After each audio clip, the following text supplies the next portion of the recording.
はい、伊丹ローズガーデンの広沢です。今日は12月の19日、またね1ヶ月ぶりで道樹院にお邪魔しております。今日はね裸苗の植え込みですね。先々月植え込んだ鉢苗に引き続いて裸苗を後ろの列に植えていくんですけども、まだねちょっと花残ってるんですけども、前列植えた分の剪定も一緒にやってしまおうかなと思っております。もう12月の下旬に差し掛かってきてまして、もう紅葉はすっかり終わってね冬景色になっております。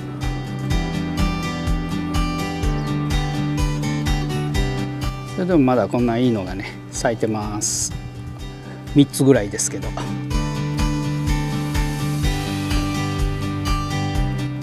ステンレスのねこんな立派な銘板も作られてます。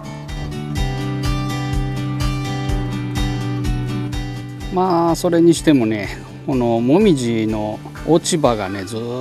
と敷き詰められて、もうマルチング状態ですね。かなり積もってるんで、やっぱ落ち葉はね生の有機物はあんまりたくさんあるとねそのままほったらかしておくと、窒素飢餓になるほどじゃないとは思うんですけども、やっぱあんまり大量にあるとね微生物が分解していきますから、で分解する時に窒素分食うんですよね。消費してしまうので肥料不足になる可能性もあるんでね、一応これは掃除します。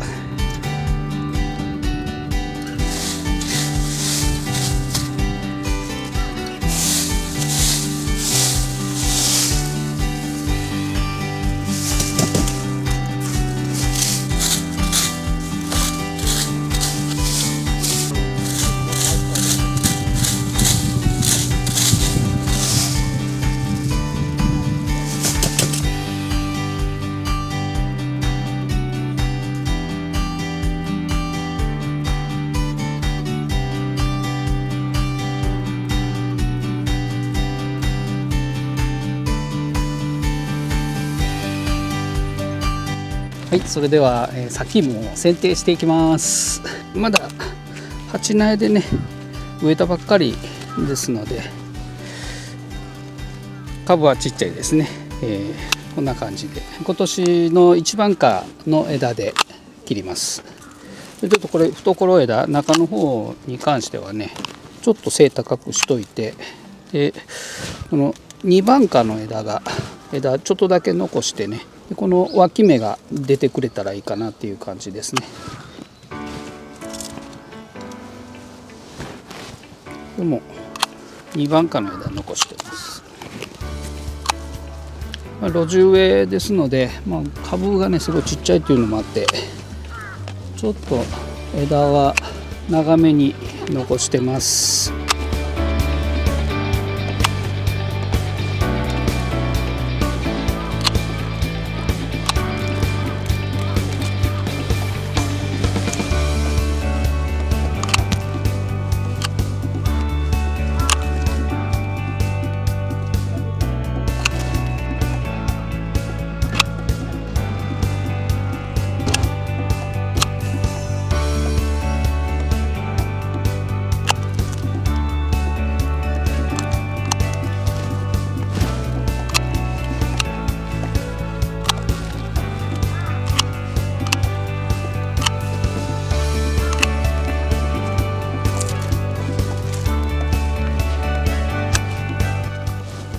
それでもこっちが咲いてるのここまで香ってきますね。ダマスクのいい香り、ゆきさんいい香りだ。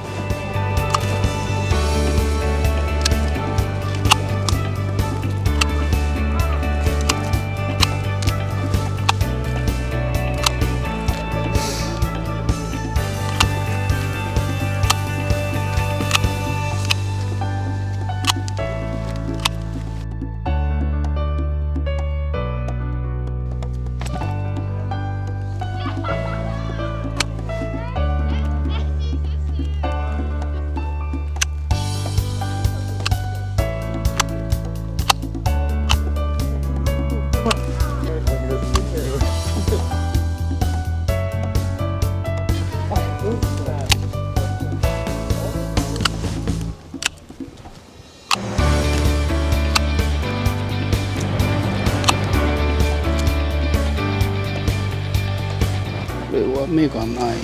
あるか。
これがね裸苗です。畑でね作ったやつを抜いて、枝きれいにしてね、根っこも洗ったもんですね。一束で10本あります。で裸苗なんですけれども、植える前にね処理します。これは切り継ぎされた苗で、こんな感じでねビニールテープが巻いてあるんですね。これは接着剤で貼ってなくてこうキュッと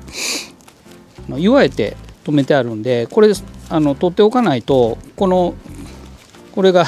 軸のところがね太ってくると巻き込んでね窮屈になっちゃいますからね。1年経つともこんな感じで唾液と穂木の方がねきっちり活着してますのでね、接ぎ木のテープをねまず取っておきます。それでこの冬の時期ってねすごい空気乾燥してるんで、根っこをね乾かさないように処理する時ちょっとこうバケツにでも水張ってね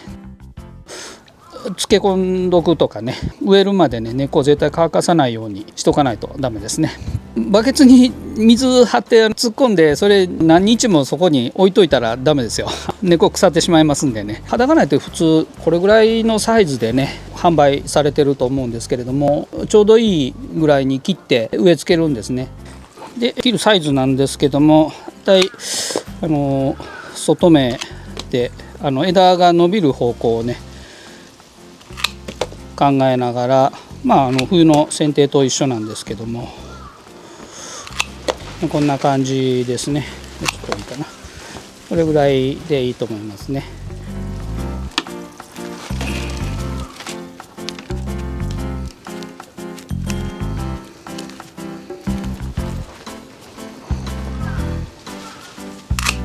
鉢植えの場合はねもう一目下でもいいかなと思いますけれども、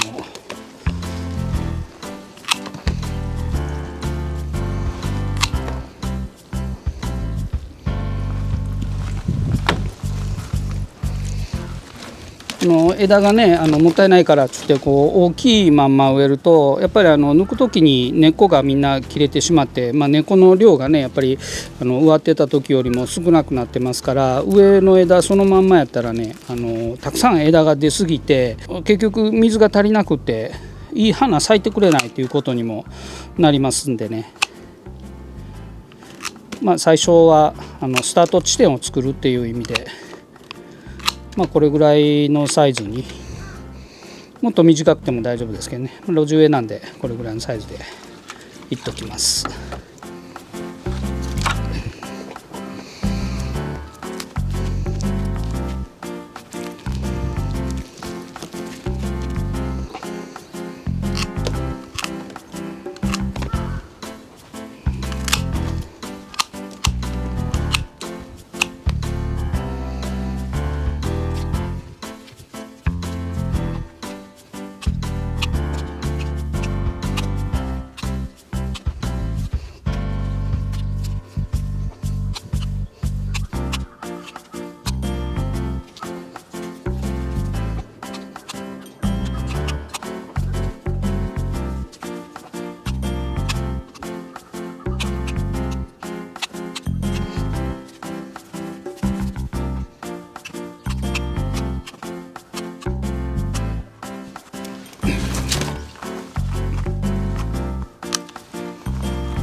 裸苗も植え込みするのは鉢苗と特に何も変わったことなくて、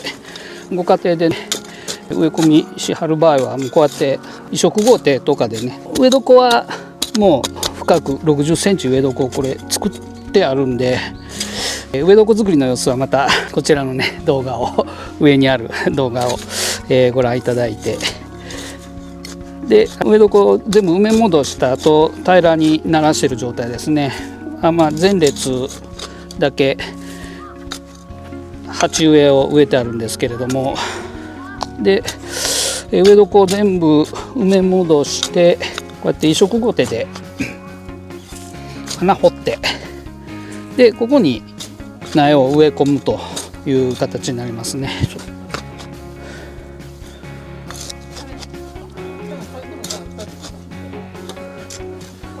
こんな感じで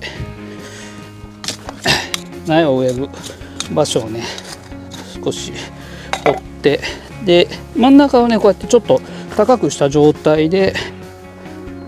苗を植えるんですけども、苗がね根っこがこうちょっと下にこうするとね下に向きますから、真ん中植え床の真ん中ちょっと高めに山にして、で植え床をこうきっちり作ります。で芽が出てる方向をねある程度意識してどっちかに偏らないようにね上向くようにやったらいいですね。だいたい継ぎ口がね地面スレスレかちょっと上出るぐらいでやってます。これは台木がロサムルティフローラノイバラがね、これちょっと首がすごい長いからもうちょっと掘ります。ロサムルティフローラの切り継ぎ苗なんで、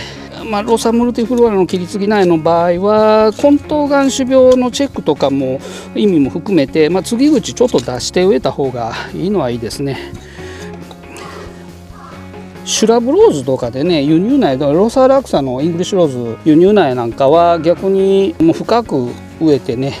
方針では10センチ深く植えろって言ってあるんですけども、深く植えて直接地面から枝が出てるような状態にすると株は安定しますね。なので浅く植えても深く植えてもそんなに生育には関係ないんですけども、シュラブローズの場合枝数多くてね株安定させるっていう意味では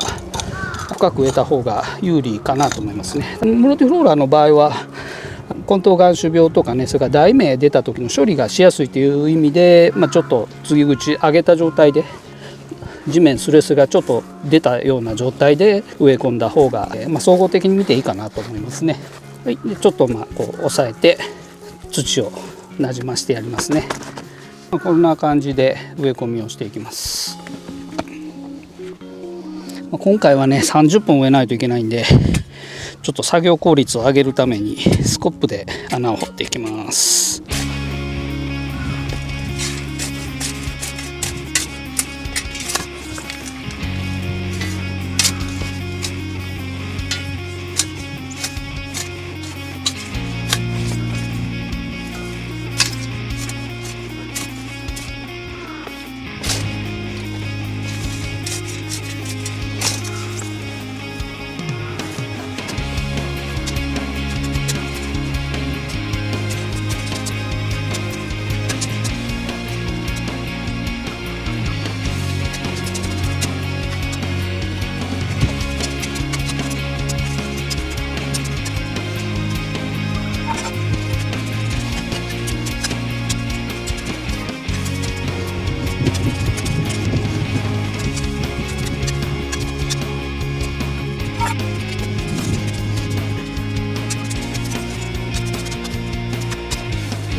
10月に植え付けた時は肥料やってないんで、今のタイミングでね裸苗植え込みましたんで、植え終わったら土の表面に、肥料、レバープランツのバラの肥料です。これをやっていきます。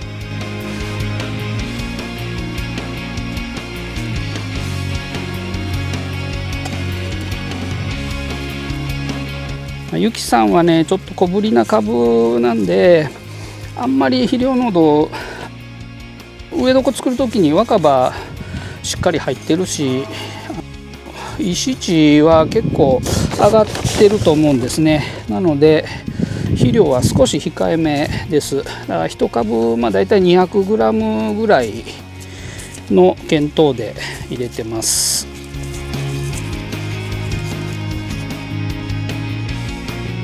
肥料はより安定して長く効くように表面5センチぐらい熊手でなじませておきます。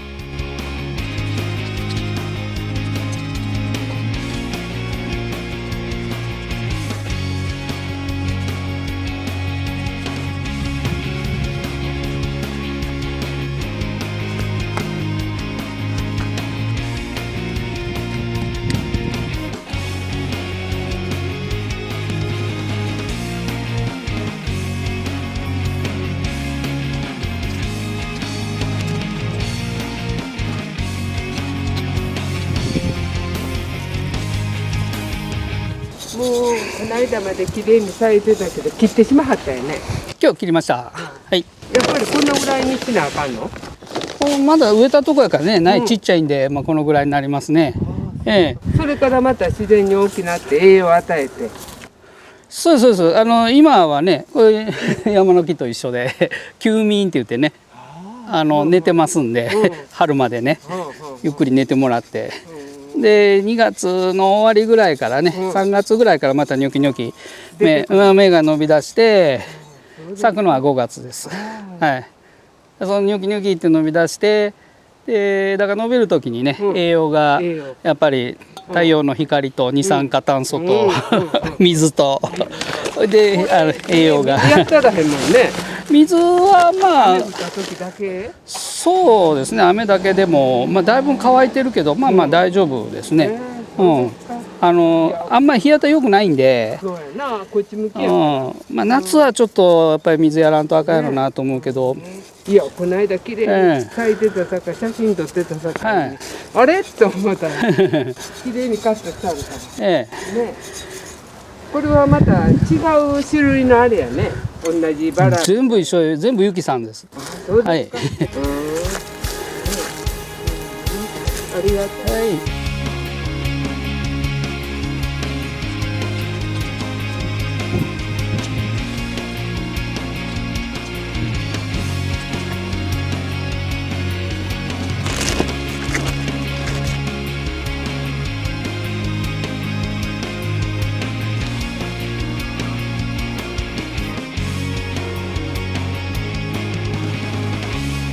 肥料を入れ終わったんで、マルチングしときます。北海道産の超繊維のピートモスでマルチングをしておきます。このマルチングをするね目的はお化粧ですね。綺麗に見せるっていうのと、土の表面から水がね蒸発するのは少しは防げますね。あとは草生えにくくするっていうのはありますけど、ここもみじの種が結構落ちてたんで、それは肥料と一緒にすき込んでしまってるんで芽出てくるでしょうね。これ芽出てきたらピートモスに絡まって余計抜きにくいかもしれないんですけども、植えたばっかりなんで1回はマルチングしとこうかなと思います。よくマルチングすることでね、雨で土が跳ね返るのを防いで黒点病にならないようにするっていう方がいらっしゃるんですけれども、黒点病の感染メカニズムっていうのは菌が直接土から跳ね返って葉っぱにつくわけじゃないんで、茎中を漂ってるカビ菌の胞子が雨で濡れた葉っぱについて、おおむね6時間以上葉っぱが濡れた状態が続くと、その菌糸が伸びて感染するんですね。だから直接泥跳ねがついたからって言って黒点病に感染するわけではないので、マルチングしたからといって黒点病感染しないようにするっていう効果はないですね。あまりマルチングの紅葉に期待しすぎない方がいいかなとは思いますけども。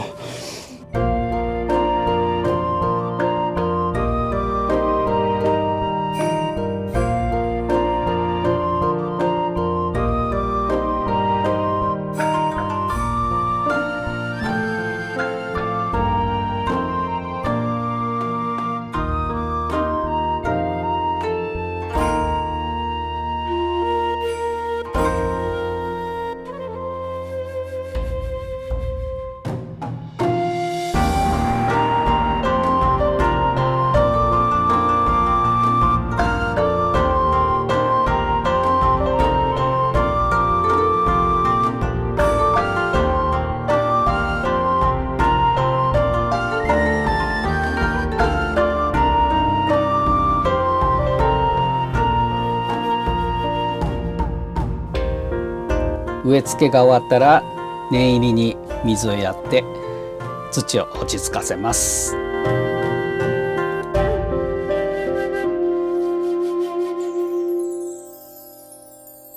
はい、というわけで、たっぷり水やって植え込みの完了です。